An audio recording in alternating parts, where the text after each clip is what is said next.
India express ജീവനക്കാർ പിടിയിലായ സംഭവത്തിൽ അന്വേഷണം വ്യാപിപ്പിച്ച് DRI. ശരീരത്തിൽ ഒളിപ്പിച്ച് സ്വർണം കടത്തിയ എയർ ഹോസ്റ്റസ് സുരഭി ഖാത്തൂനാണ് ആദ്യം പിടിയിലായത്. പിന്നാലെ ക്യാബിൻ ക്രൂവായ കണ്ണൂർ തില്ലങ്കേരി സ്വദേശി സുഹൈലിനെയും അറസ്റ്റ് ചെയ്തിരുന്നു. എയർ ഹോസ്റ്റസുമാരെ സ്വർണ്ണക്കടത്തിന് നിയോഗിക്കുന്ന മുഖ്യ കണ്ണിയാണ് സുഹൈലെന്നാണ് DRI പറയുന്നത്. 20 തവണ സ്വർണം കടത്തിയെന്ന് സുരഭി മൊഴി നൽകിയതായാണ് വിവരം.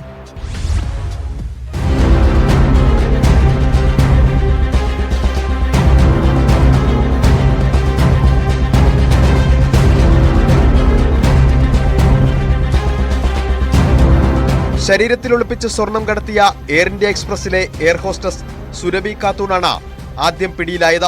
കൊൽക്കത്ത സ്വദേശിയായ സുരഭി മസ്കറ്റിൽ നിന്ന് കണ്ണൂരിലേക്കുള്ള യാത്രയിൽ ശരീരത്തിൽ ഒളിപ്പിച്ച് കടത്തിയത് 1 കിലോയോളം സ്വർണമാണ്. ഈ രീതിയിൽ സ്വർണം കടത്തിയതിന് വിമാന കമ്പനി ജീവനക്കാർ പിടിയിലാകുന്ന രാജ്യത്തെ ആദ്യ സംഭവമാണിതെന്ന് DRI പറയുന്നു. 65 ലക്ഷം രൂപ വില വരുന്ന 960 ഗ്രാം സ്വർണ്ണ മിശ്രിതം 4 ക്യാപ്സ്യൂളുകളായാണ് ശരീരത്തിൽ ഒളിപ്പിച്ചിരുന്നത്. രഹസ്യവിവരം ലഭിച്ചതിനെ തുടർന്നായിരുന്നു പരിശോധന. സുരഭിയെ വിശദമായി ചോദ്യം ചെയ്തതിന് പിന്നാലെയാണ് എയർ ഇന്ത്യ എക്സ്പ്രസ് ക്യാബിൻ ക്രൂവായ കണ്ണൂർ തില്ലങ്കേരി സ്വദേശി സുഹൈലിനെ അറസ്റ്റ് ചെയ്തത്.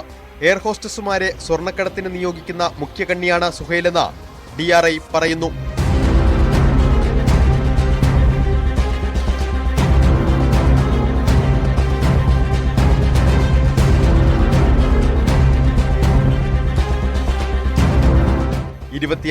ായ സുരഭി പല ഘട്ടങ്ങളിലായി 20 കിലോയോളം സ്വർണം കടത്തിയെന്നാണ് DRIക്ക് ലഭിച്ച വിവരം.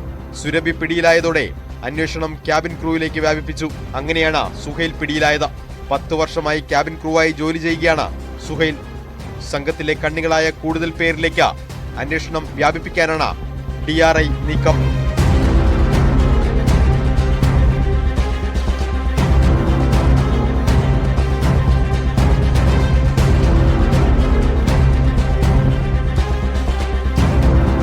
News 18 കണ്ണൂർ.